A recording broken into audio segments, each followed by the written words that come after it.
Social media पर viral होने वाली वीडियो जिसमें देखा जा सकता है कि हाफिज कुरान टीचर को तशद्दुद का निशाना बनाया जा रहा है। दाढ़ी के बाल भी काट दिए गए, भवें काट दी गई, सर के बाल भी उतार दिए गए। इतना तशद्दुद किस इल्जाम की बिना पर किया गया? 4 साल से इसी घर में बच्चों को कुरान पाक पढ़ाने वाले टीचर की ऐसी क्या गलती हुई जिस पर घर वालों ने बेइंतहा तशद्दुद करके इंसानियत की तजलील की? मौलवी साहब का सवाल है कि मेरी 4 बेटियां हैं, बच्चियों पर इस वक्त क्या गुजर रही होगी? बच्चों ने तो ऐसी कोई बात नहीं कही थी।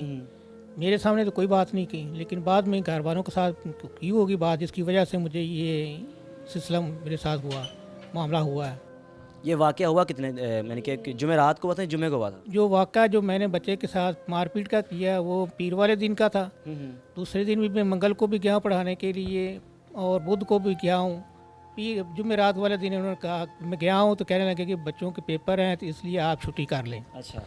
उसके बाद फिर मैं जुम्मे वाले दिन गया हूँ पढ़ाने के लिए, तो इन्होंने अंदर दरवाज़ा इन्होंने लॉक करके तो मुझे अंदर बिठा लिया, और नदीम और बिलाल जो बच्चे का बाप था, इन दोनों ने मुझसे सवालात करने शुरू कर दिए और साथ धमकाया भी कि आपने अगर सही जवाब ना दिए तो हम आपके साथ बुरा सलूक करेंगे, आपको मारेंगे भी, आपको बुरा हशर करेंगे। पहले तो ये साथ ही फिर कहा कि मैंने कहा क्या हुआ, कहने लगे कि आपने बच्चे के साथ ज़्यादती की है।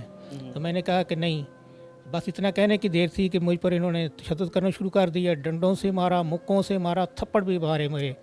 थप्पड़ मारने की वजह से मेरा जो ना वो के हिस्से जो ना वीडियोस में देखा जा रहा है कि लकड़ी के बैट से आपको मारा, तशद्दुद का निशाना बनाया जा रहा है। कुछ ऐसी बता रहे थे कि कुछ वीडियोस ऐसी हैं जो बनाई नहीं गई, यानी कि जहाँ पर उससे पहले मारपीट हो रही थी। जो पहले मार जो दो आदमियों ने मारा है ना, उसकी वीडियो नहीं बनाई। जो उसके बाद तीसरा आदमी आया उसकी वीडियो बनी, और जो चौथा आदमी आया उसकी वीडियो बनी है। मारने वाले लोग तो नज़र आ रहे हैं। आप जिस दिन जाते हैं बैठ के बच्चों को पढ़ाना शुरू किया था या घर के दाखिल होते ही दरवाज़ों को बंद कर दिए गए? नहीं, पढ़ाना नहीं शुरू किया था, बच्चे आए भी नहीं थे और ना पढ़ाना शुरू किया था। इन्होंने अंदर जाते साथ ही कमरे इन्होंने लॉक कर दिए। कितने साल से उस घर में पढ़ा रहे थे आप? तकरीबन 4-4.5 साल से तकरीबन पढ़ा रहा हूँ। उस घर के कितने बच्चों को इससे पहले भी आप नाजरा पढ़ा चुके हैं? ये पहले एक बच्चा जो बड़ा था ना वो पढ़ चुका था, और ये बड़े के साथ ही मामला हुआ था। ये जो बाकी छोटे थे, जो एक छोटी बच्ची थी और एक बड़ा बच्चा था, यानी कि जन बड़े से छोटे थे ये, यानी कि 3 बच्चे उनके। बड़े ने पढ़ लिया था नाजरा कुरान मजीद, पढ़ लिया था, मुकम्मल कर लिया था। वीडियो वायरल होने के बाद घर वालों ने भी देखी, क्या ऐसा साथ है कि मेरे साथ हो क्या गया है? मैं तो एक अल्लाह का पाक कलाम पढ़ाने जाता हूँ, लेकिन उसका मुझे क्या मिला है कि मुझे तमाशा बना दिया गया, वीडियोस बना के जगह जगह पे पहुँचा दी गई। उस वक्त क्या हो क्या रहा था, क्या सोच रहे थे, हो क्या रहा है मेरे साथ? मैंने तो मेरे जहन में तो कोई प्लानिंग नहीं थी, ना मेरे जहन में ये चीज़ थी, और ना मैंने पहले कभी किसी के साथ ऐसा मामला किया है। बस ये अचानक ही ऐसा मामला मेरे साथ हुआ। बेटे से बात करते हैं। भाई आपका नाम क्या है? मुजीबुर रहमान। मुजीब भाई, वालिद साहब आपके 25 साल से पढ़ाते हैं। एकदम ये ख़बर सुननी कि शायद वालिद पे इल्ज़ाम लगाकर कुछ अभी तक कुछ गिरफ़्तार हुए मुलजिमान, कुछ इत्तला मिली है उनके बारे में? वाल साहब की पहली तो बात यह है कि वाल साहब की मुझे ख़बर मिली तो वो एक बहुत ज़्यादा क़यामत ख़ेज़ लम्हा था मेरे लिए।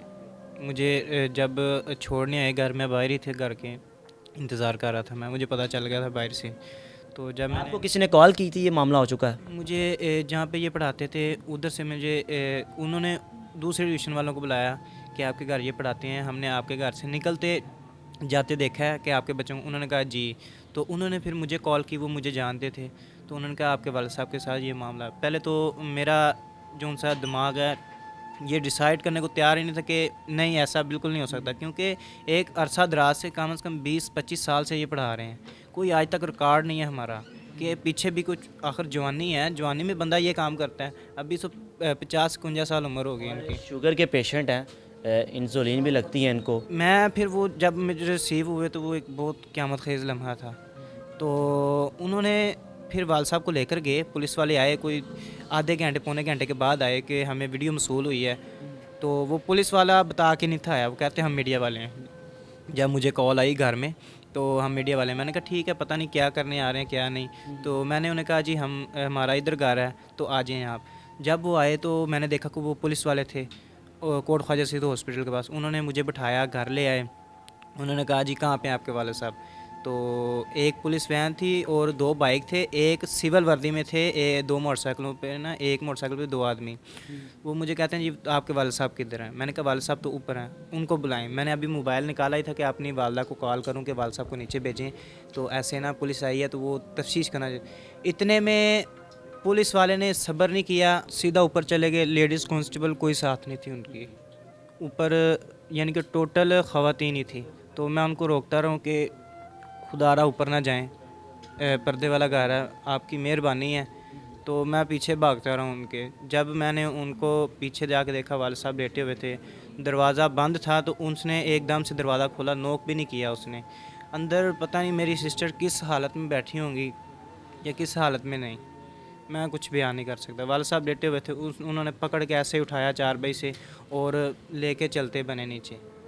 میری ایک بھی نہیں سنی. اور جب کمیٹی والوں کو پتہ چلا, الرحمت کمیٹی والوں کو, انہوں نے ہمارا بہت ساتھ دیا. اور میں جب کھانا وغیرہ دینے جاتا تھا تب بھی مجھے بہت دقت محسوس ہوتی تھی اندر کھانا پہنچانے میں.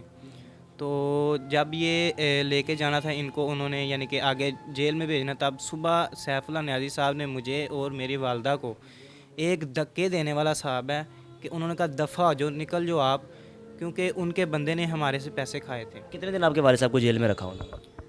یہ کوئی 11-12 دن جیل میں رکھا, اور 2 دن انہوں نے تھانے میں رکھا والد صاحب کو. اتنی مار کٹائی کرنے کے بعد بھی پولیس نے باقاعدہ ان کو جیل میں ڈال دیا. باقاعدہ پولیس آئی ہمارے گھر, جی آپ کو ہم کچھ نہیں کہیں گے, آپ کے ہم حق میں آئے ہیں, اور آپ ہمیں بتائیں کہ ملزمان نے آپ کے ساتھ کیسا سلوک کیا, ہم ان کو گرفتار کرنا چاہتے ہیں.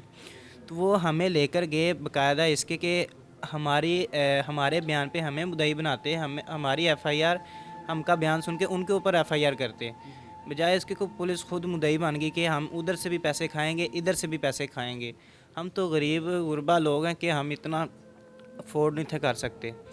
تو وہ انہوں نے یعنی کہ ان کو بھی پکڑ لیا, ان کو تو پیسے لے کے چھوڑ دیا. جب میری ایس ایچ او نے مجھے گالیاں بھی دی کہ آپ نے میڈیا میں یہ کیوں بیان دیا کہ میرے بندے نے, جی آپ نے میرے بندے کو پیسے دیے. ہم کو تو نہیں تھا پتہ, کیونکہ میرا پہلی دفعہ پولیس والوں سے پالا پڑا تھا, پتہ نہیں کیا ہوتا ہے کیا نہیں, تھانہ مجھے کچھ نہیں تھا پتہ ہے. تو اس نے پیسے مانگے, جی ایسے ایف آئی آر کے پیسے ہیں, ایسے جمع ہو گئی, ایسے ویسے. میں نے اس کو دے دیے 20,000 روپئے دے. تو وہ جب یہ میڈیا والی ویڈیو ہائی لائٹ ہوئی تو ایس ایچ او نے مجھے گالیاں دی کہ یہ بندہ لے کر آؤ جس نے پیسے دیے ہیں. اس کیس کی پیروی کرنے والی الرحمت خدمت کمیٹی کے جو چیئرمین ہیں ان سے بات کریں گے کہ انہوں نے اس کیس کی پیروی کرنے کا فیصلہ کیوں کیا, اور کیا یہ ان کے محلے دار ہیں یا کس طرح ان تک یہ ویڈیو پہنچی. ان سے بات کرتے ہیں. سر, کب پتہ چلا یہ واقعہ ہوا؟ میں جب سو کر اٹھا تو میں اپنا روٹین سے اپنا واٹس ایپ چیک کیا تو اس میں ایک گروپ تھا, گروپ میں ان کی ویڈیو وائرل ہوئی تھی. میں تھوڑی سی ویڈیو دیکھی تو میں دیکھ ہی نہیں سکا کہ اتنا ظلم اور تشدد ہو رہا ہے. نیچے لکھا ہوا ہے قاضی صاحب رنگے ہاتھوں پکڑے گئے, یہ وغیرہ وغیرہ. میں نے فوراً اپنی ٹیم ممبرس کو بھیجا, میں نے کہا جائیں بھائی جا کے چیک کر کے آؤ, یہ مجھے لکھا ہوا ہے اس علاقے میں, آپ وہاں دیکھ کر آؤ, یہاں سے کچھ دور ہے. وہ گئے وہاں جا کر, انہوں نے جا کے چیک کیا, بتایا کہ جی ہم اس علاقے میں قاری صاحب کے محلے میں پہنچ گئے ہیں. وہاں سے ہمیں پتہ لگا ہے قاری صاحب ایسے نہیں ہیں, وہ 20-25 سال سے پڑھا رہے ہیں اور وہ لوگوں کے گھروں میں پڑھا رہے ہیں, 15 سے 20 گھروں میں اس وقت بھی پڑھا رہے ہیں. میں نے کہا قاری صاحب ہیں کہاں اس وقت؟ جب یہ لوگوں نے کہا جی پولیس لے گئی ہے. یہاں سے ان کو میں نے تھانے بھیجا, میں کہا تھانے جائیں. جب تھانے گئے وہاں جا کر پتہ لگا کہ جی قاری صاحب کو میڈیکل کے لیے لے گئے ہیں. میں نے کہا کہاں لے کر گئے ہیں؟ انہوں نے کہا یہ کوٹ خواجہ سعید ہاسپٹل میں. میں نے فوراً فون کیا وہاں پر ڈی ایم ایس کو, ایم ایس کو. میں نے کہا جی اس میں کسی قسم کی جو ہے نا ان کے میڈیکل میں کسی قسم کی تبدیلی نہیں ہونی چاہیے, آپ میرٹ پہ کام کریں. ہم کسی کو بھی سپورٹ نہیں کر رہے, قاری صاحب کو بھی سپورٹ نہیں کر رہے, ان کو بھی نہیں کر رہے, جو میرٹ پہ کریں. میں خود بھی آ رہا ہوں. میں اپنے باقی دوست احباب کے ساتھ وہاں پہنچ گیا. پولیس نے کافی کوشش کی کہ ہم لوگ یہاں سے چلے جائیں. میں نے کہا نہیں, ہم لوگ یہ فیصلہ دیکھ کر جائیں گے کہ رزلٹ کیا آتا ہے. اور جب اس کا رزلٹ آیا میڈیکل کا تو قاری صاحب بالکل بے گناہ تھے, کسی قسم کی نہ ایفرٹ ثابت تھی. قانونی طور پر جب لوگوں کے سامنے نہیں آئے گا کہ میں بے گناہ ہوں اور ان کو سزا ملی ہے, انہوں نے غلط کیا, تب تک میں یہ جہاد جاری رکھوں گا. تو انشاءاللہ ہم قاری صاحب کے ساتھ ہیں.